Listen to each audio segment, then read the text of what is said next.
Et Bonjour. bienvenue, bonjour. Salam alaikum. Salam alaikum. Bonjour à tous. Merci beaucoup pour cette magnifique conférence.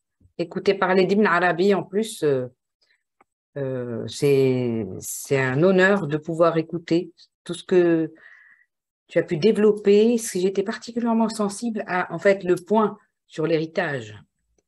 Et en écoutant cette conférence, j'ai entendu, en fait, que l'héritage était là et qu'en passant par le Coran comme un livre ouvert, un livre fermé et un livre ouvert. C'est-à-dire qu'à chaque fois, il y a une révélation et à chaque fois, il y a un secret. C'est un peu ce que j'ai perçu. Et que Ibn Arabi nous donne des clés et que à partir de la transmission dans le Coran, on a le livre ouvert, le livre fermé et en même temps le lien aux filiations des prophètes. Vraiment, en t'écoutant, en vous écoutant, je trouve qu'il y a là ça me donne envie de travailler. Quand tu parles de l'effort, je crois que c'est cet effort de travail continu au quotidien que je ne connais pas suffisamment, mais je crois que Ibn Arabi étant Cheikh al-Akbar, on nous donne là des signes et on nous invite au travail. Je voulais vraiment insister sur le point et j'ai beaucoup aimé la métaphore des bâtons de sagesse. C'est des bâtons, mais en même temps, c'est des piliers. Et je crois que c'est ce père, dans ce qu'il dit à ses fils, il leur transmet de père en fils et il leur transmet quelque chose d'essentiel. Surtout aujourd'hui, je crois qu'il y a des métaphores sur la paix qui sont fondamentales. Et juste une dernière chose, j'entendais Raphaël Gély parler de Jacques Lacan et c'est vrai que j'essaye de lire l'enseignement de Jacques Lacan qui parfois apparaît abstrait, mais en réalité, il y a une transmission orale qui a été très importante dans son œuvre. C'est quelqu'un qui a transmis beaucoup oralement. Il a simplement fait des écrits. Je crois qu'il y a un seul livre où il y a des écrits, qu'il a appelé d'ailleurs les écrits. Et le reste de l'œuvre, c'est l'homme qui parle de l'homme et de l'intérieur, de l'intime de l'homme, de l'intime de la folie et de l'intime de l'homme dans ce qu'il transmet. Et beaucoup d'analystes aujourd'hui ou de personnes qui s'intéressent à l'homme et à la folie et au sens des choses euh, lisent Jacques Lacan. J'ai trouvé ça intéressant que Raphaël Gély fasse aussi le lien avec ce qu'on dit, beaucoup qu'on ne comprend pas, mais en fait, au bout d'un moment, l'œuvre se révèle et s'entend parce qu'il écoute l'homme. C'est dans l'écoute et la révélation du sujet qu'il a parlé. Je voulais un peu parler de ça. Et encore merci à cette invitation à la connaissance.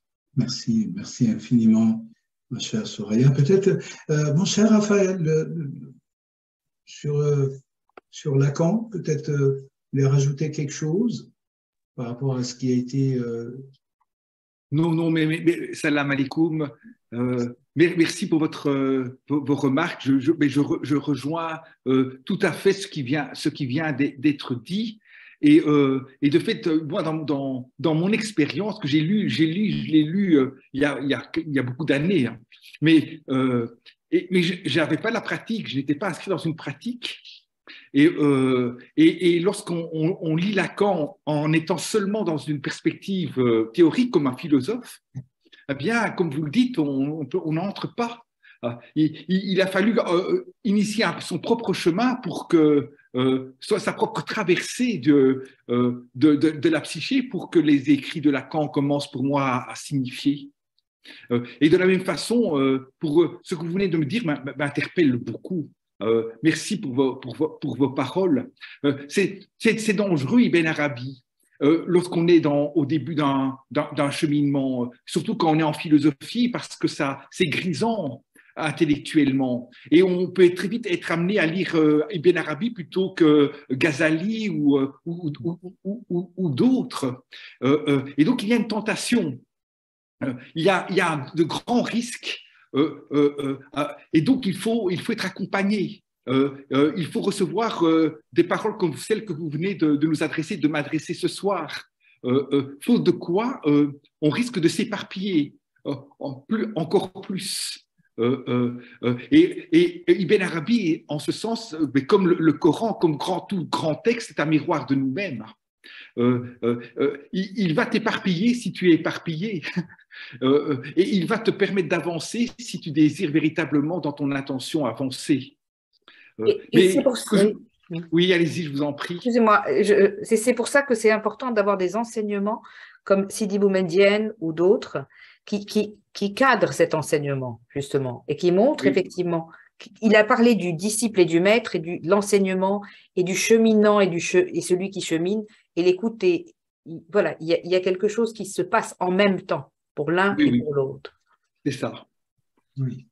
Infiniment, merci infiniment, ma chère Soraya, mon cher Raphaël. C'est vrai que, de manière générale, il faut reprendre l'idée que c'est extrêmement dangereux de lire. Oui, mais c'est une dangerosité, je dirais, erratique. Elle est importante, elle est même vitale. Vous avez déjà au début du siècle dernier des grands spécialistes d'Ibn Arabi qui interdisent la lecture de Ibn Arabi. Et vous avez même des maîtres spirituels dans la tradition du soufisme, en Égypte et ailleurs, qui interdisaient aussi un petit peu de lire Ibn Arabi parce que il faut être armé, voilà, il faut être armé, accompagné, etc. Mais je crois que Ibn Arabi donne les outils petit à petit, à condition que l'être, la personne en question,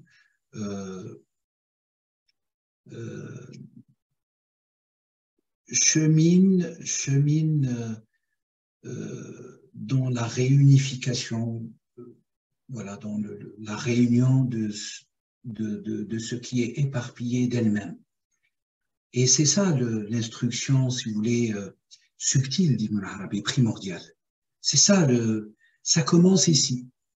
Voilà, ça commence ici. Alors peu importe, vous ouvrez à la page 1000 ou à la page 10 000, pour Ibn Arabi, ce par quoi vous ouvrez ce petit détail, cette petite clé, ce petit atome par lequel vous accédez à cette œuvre qui, pour lui, en réalité, n'est rien d'autre que l'océan sans rivage, donc le synonyme du Coran. Pour lui, l'océan sans rivage, c'est les paroles de Dieu. Et donc, peu importe par lequel on y entre, il faudrait avoir cette orientation, cette détermination, cette sincérité d'aller vers Dieu. Et non pas de s'égarer, de s'évaporer, de s'anéantir dans cet océan. L'anéantissement est une étape dans le cheminement. L'anéantissement n'est qu'une étape pour Muhyiddin Arabi. Mais de manière générale, Ibn Arabi n'écrit pas pour tout le monde. Ça, c'est un fait. Il écrit pour ceux qui ont cette détermination et cette résolution à cheminer et à aller vers Dieu. Voire, comme il le dit dans le Futuhat al-Makkiyya, il écrit au maître. Il s'adresse aussi, parce que quand il évoque par exemple les milliers et les milliers de sciences secrètes métaphysiques, il s'adresse au maître. Il enseigne les maîtres eux-mêmes. Et c'est pour ça qu'il est considéré comme un Cheikh al-Akbar, le plus grand des maîtres. Mais Ibn Arabi n'exclut pas que tout être sur terre, femme ou homme, a sa part dans cet océan sans rivage. Et c'est là où vous avez, je partage avec vous intimement ce que mon ressenti au bout de 15 ans de lecture d'Ibn Arabi, vraiment. Vraiment, sans cesse, incessamment, depuis 15 ans, je suis plongé dans Futuhat al-Makkiyya et d'autres petits micro-manuscrits, mais notamment le Futuhat al-Makkiyya. Pour Ibn Arabi, chaque être, et non pas chaque musulman,